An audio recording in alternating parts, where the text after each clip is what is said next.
बिल्कुल सही है। चांडियो साहब, आप इस पूरी सिचुएशन को कैसे रीड कर रहे हैं? मैं गवर्नर साहब ने जो बात की है मैं उनसे मुत्तफिक हूँ। खान साहब ने मायूस भी इसीलिए किया है मुझे तो कि उन्होंने बातचीत के दरवाजे बंद कर दिए। सियासतदान दरवाजे बंद नहीं करते, सियासतदान इंतहा जाकर भी बातचीत करेंगे। इतनी बड़ी दुश्मनी होती है, बड़े दो अजीम मुल्कों में होती है, बातचीत करनी पड़ती है। चाइना और जापान ने बातें की है, अमेरिका और रूस बात करते हैं। तमाम बातों के बगैर सियासत कैसे चलेगी? लेकिन ये खान साहब अपने जहन के आदमी है, अपनी सोच के आदमी है, उनके तदब्बर को गैर मशरूत हिमायत की पीपल्स पार्टी ने खान साहब की इलेक्शन के बाद कि कोई नहीं थे, आप ही हुकूमत करेंगे, हम आपके साथ हैं, हम गैर मशरूत हिमायत करते हैं। नहीं नहीं नहीं, हमें आपकी हिमायत नहीं चाहिए। शहबाज शरीफ ने कहा हम आपकी हिमायत, नहीं नहीं नहीं, हमें आपके, अब किसकी हिमायत चाहिए? अब ये भी कोई बचकाना बात है। गवर्नर साहब सुन रहे हैं मेरी आवाज? बचकाना बात है। जिनके पास अख्तियार है मैं उनसे बात करूंगा। अख्तियार अल्लाह के पास है, दूसरा अख्तियार आवाम के पास होता है। सर लेकिन चांडियो साहब हो तो यही रहा है ना अभी। उन्होंने कहा था कि मैं सियासतदानों से बात नहीं करूंगा, सियासतदानों से बात नहीं हो रही। क्या सियासतदानों को या मौजूदा जो हुकूमत के उनकी इत्तेहादी जमातें हैं उनको पता भी है कि क्या हो रहा है? तो मैं यही बात करने लगा था, अगर सियासतदानों से बात नहीं की और अभी भी नहीं करें तो सूरत हाल क्या बन रही है आप बताएं। अपनी जमात में 40 मौक़िफ़ है, पीटीआई में 40 मौक़िफ़ है। आप देखते हैं खान साहब का अलग है, उनका अलग है, उनका अलग है। ये तो होना था। जब आप बातचीत नहीं करेंगे, जब खुल के बात नहीं करेंगे, सबको अलग अलग अख्तियार देंगे, सबको अलग अलग खिलाएंगे, तो फिर तो मौक़िफ़ में तब्दीली आएगी। और मैं तो हंस हंस के भी कहता हूँ, सीरियस भी हूँ। ये जब से उंगली छूट गई है ना, अब दिमाग काम नहीं करता, अब इनकी अपर स्टोरी काम नहीं करती। उंगली चला रही थी, अब वो उंगली गुम हो गई है। अब उंगली मिले, उंगली रहनुमाई करे, उंगली बताए कि यूं करो, वरना सियासतदान है। गवर्नर साहब सियासतदान है और अवाइली जमाने से पीटीआई के साथ है। अगर इन सबको छोड़कर आप दूसरे लोगों पर भरोसे करेंगे, जो कोई वकील है, होगा वकील, नामवर वकील हो सकते हैं, लेकिन नामवर वकील होना और बात है, पार्टी का सीनियर रहनुमा होकर सियासत की हो, उसका तजुर्बा और होता है। मुझे यही लगता है कि मायूसी है जिस पोजीशन में खान साहब को लाया गया है। मैं फिर कह रहा हूं, लाया गया है, वहां जमायत में गलतफहमियां पैदा होनी है। एक जमायत में से 10 जमायतें बननी है। पीपल्स पार्टी का तजुर्बा है हमें। ज़िया-उल-हक के जमाने में जो हालात हुए पीपल्स पार्टी के साथ, पीपल्स पार्टी को बातचीत नहीं करने दी गई, उनके साथ अलग अलग करते कई ग्रुप बन गए। लेकिन वहां तो ताकत थी, वहां तो अल्लाह ने तदब्बुर दिया हुआ था। भुट्टो था, भुट्टो साहब था, भुट्टो साहब के बाद उनकी बेटी आ गई, वहां तो फिर वो पार्टी को टुकड़े नहीं कर सके। लेकिन आप देखें, मौलाना कौसर न्याजी साहब को देखें, मरहूम गुलाम मुस्तफा खान को देखें, फारूक लगारी साहब को देखें, ये तो होना था।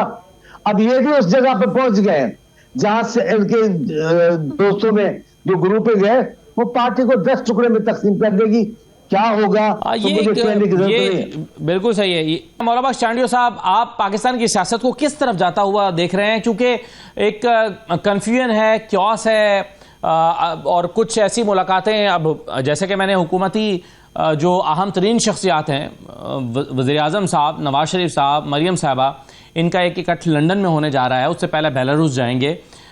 यहाँ के जो मामला चल रहे हैं उस पर पॉलिटिकली उनकी खामोशी है कि ये क्या हो रहा है। तो आप इस पाकिस्तानी सियासत को किधर जाता हुआ देख रहे हैं? मुझे काफी बातें समझ में नहीं आती। मैं अपनी जमात की तो बात कर सकता हूँ, नून लीग की तो मैं बात नहीं कर सकता, मुझे उनके मुतालिक इतनी मालूमात नहीं है। लेकिन जो आप कर रहे थे वो मैं जरा सुन रहा था और सोच भी रहा था। पाकिस्तान में मुतहरिक नहीं कर सक रहे हैं, लंदन में जाकर मुतहरिक करेंगे। कमाल की बात है। सियासत पाकिस्तान में करनी है, आपके साथी सब पाकिस्तान में, तो यहाँ मियाँ साहब, बड़े साहब यहाँ मुतहरिक हो ना, यहाँ मुतहरिक नहीं रहे। वहां जब से आए, जब से शहबाज शरीफ साहब ने हुकूमत संभाली, वो तो खामोश बैठे रहे।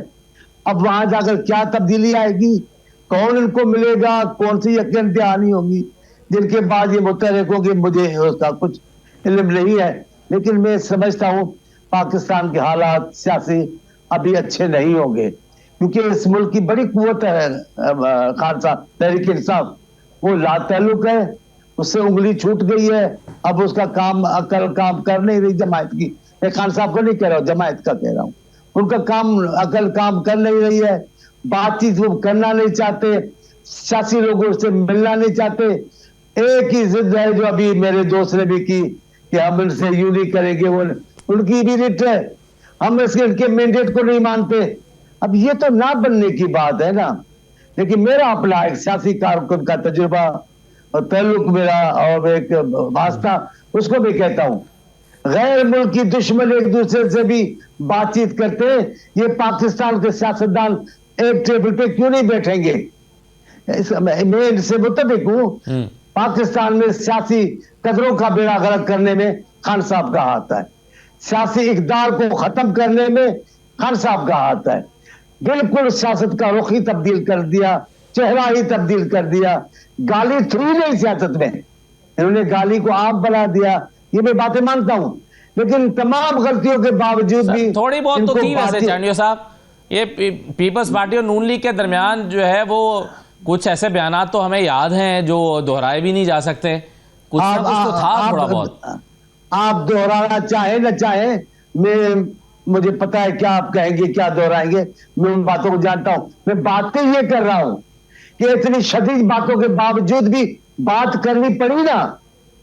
ये जो हमने डेमोक्रेटिक एक मुआहिदा किया, करना पड़ा ना, हालात बेहतर हुए ना, बगैर किसी वो जदोजहद से तो नून लीग नहीं भगा सकी मुशर्रफ को, लेकिन बातचीत के जरिए, एक इत्तेहाद के जरिए एक माहौल बना, मुशर्रफ को जाना पड़ा। इसमें तो सियासी हिकमत अमली पीपल्स पार्टी कामयाब। इल्जामात तो अब पर लाख बैठे, एनआरओ का बेटा, अब क्या है? खान साहब का क्या मांग रहे हैं? खान साहब एनआरओ कर रहे हैं ना।